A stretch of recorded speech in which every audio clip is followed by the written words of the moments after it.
I say that I am better now, better now. I only say that cause you're not around, not around. This isn't the year.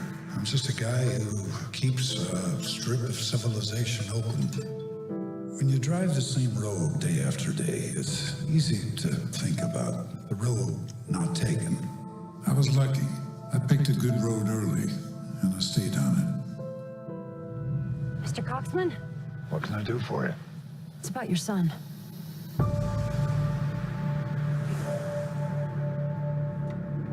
He died of a heroin overdose. We didn't know our own son. He's deader than dead. Wasn't a druggie. Sorry, but all parents say that. You're gonna have to say a few words.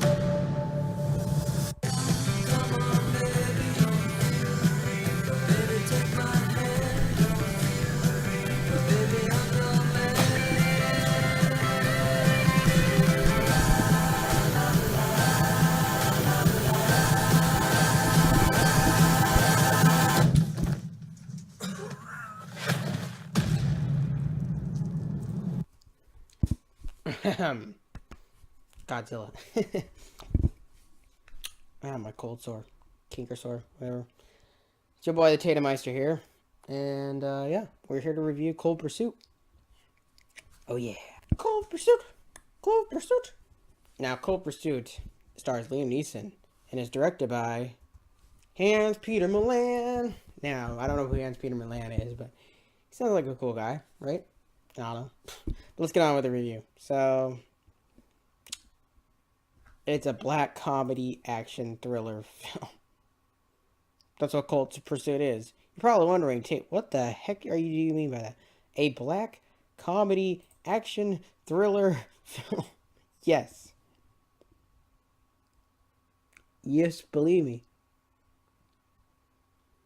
I know. That's a lot of genres in one movie. You know, and this movie is a lot better than The Prodigy, let me tell you, because this was one heck of a time at the theater. I had a blast with this movie. Liam Neeson never ceases to amaze me, my friends. Like, unbelievable. This is better than The Commuter. This is better. This is on par with Glass. Like, this is great. I can't believe this. This was so amazing. And I'm going to get it on DVD because, dang, this was great. I have a rule: only movies that get 8 and above I get on DVD, and this is definitely DVD material. Wow. Anyway, so yeah, this was awesome. So let me just give you guys a little brief synopsis here about Cold Pursuit if you haven't watched the trailers yet. Basically, Liam Neeson plays this guy called Nels, and each person in this movie has a nickname. His nickname is Nels, and Coxman, whatever. He has a brother called Coxman too, who's named the Wingman. Yeah. So basically, in the movie, his son dies. Nels' son, and he's on a cold pursuit, hence the name of the movie, to try to find who killed his son. But he kills all the people that were involved killing his son. Like, basically, yeah. All the people. This takes place in Denver, Colorado. All of it takes place in Colorado. So, and let me tell you guys, the acting in this movie is amazing. Like, the directing style by Hans-Peter Milan is amazing.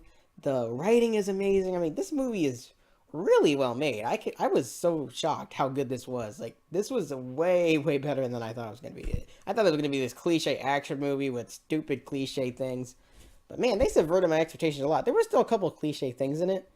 But overall, man, this was great. Like, unbelievable. This is like a Quentin Tarantino movie. Like, if you like Quentin Tarantino movies, this is the movie for you. Let me tell you. I mean, it had Quentin Tarantino written all over it, even though it wasn't Quentin Tarantino, but it was great. Another cool thing about this movie was every time someone died, like either Liam Neeson killed someone or another person died, it would always show the name of the person and a cross on it. It was pretty funny. Like, it would show all the people that died in the movie. There was a lot of people that died in this movie. A lot.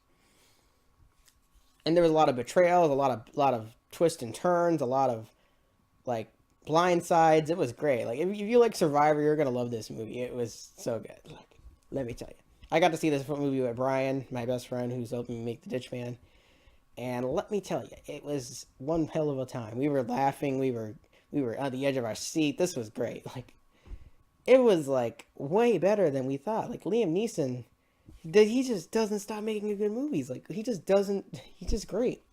I don't know.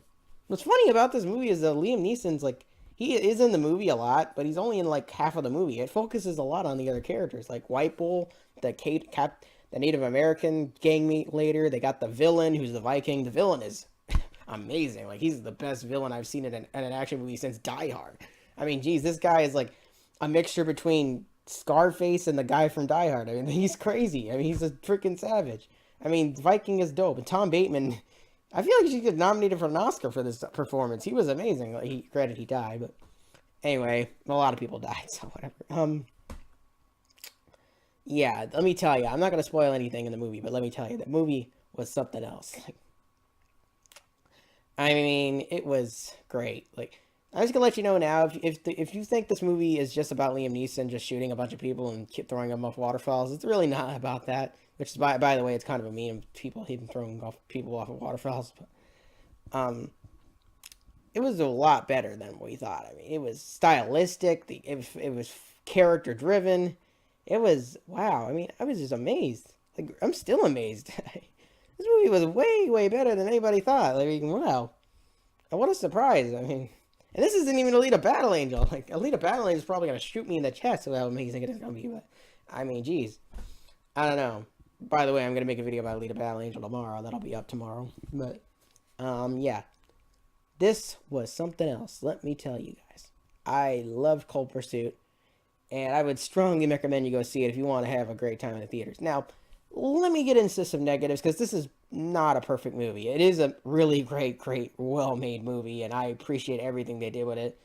But it's not perfect, and I'm going to get into some negatives. So, the only few negatives I have is that it does get a little predictable when it comes to the deaths. Like, you can kind of predict who's going to die, and you can kind of predict...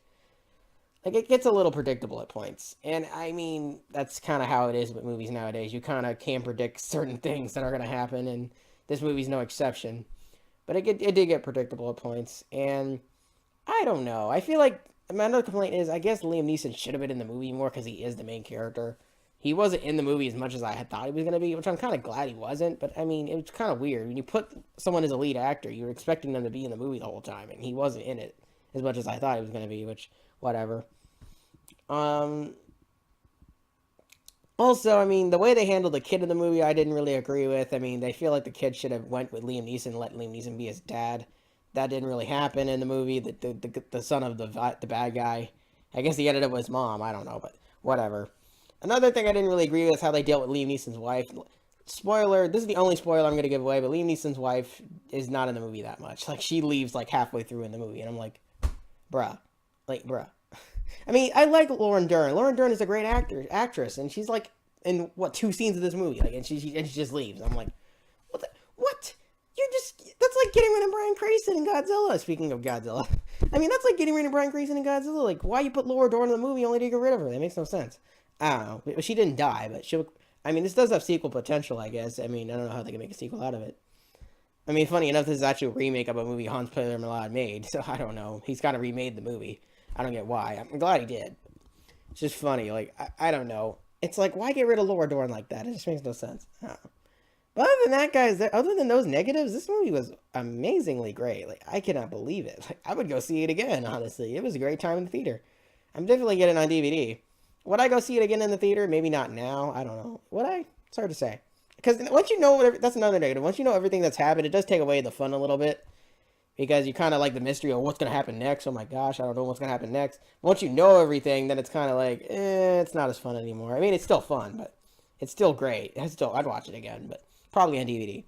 So here's my rating, guys. I'm going to give Cold Pursuit. Let me think about this. I'm going to give it an 8.6. Is it perfect? Nah. But man, it is a great time in the theater. Certainly better than The Prodigy. It's not as predictable, and it definitely subverted expectations. And there's a lot of great subtle humor you guys are going to like. A lot of great things about it. It is so good. Like, it was way better than anybody thought it was going to be. And I am really hyped to see what Liam Neeson does next. So, thank you all for watching. Click that bell for notifications and subscribe if you have not yet. And I'll see you all in the next Tatum Meister video. Bye-bye.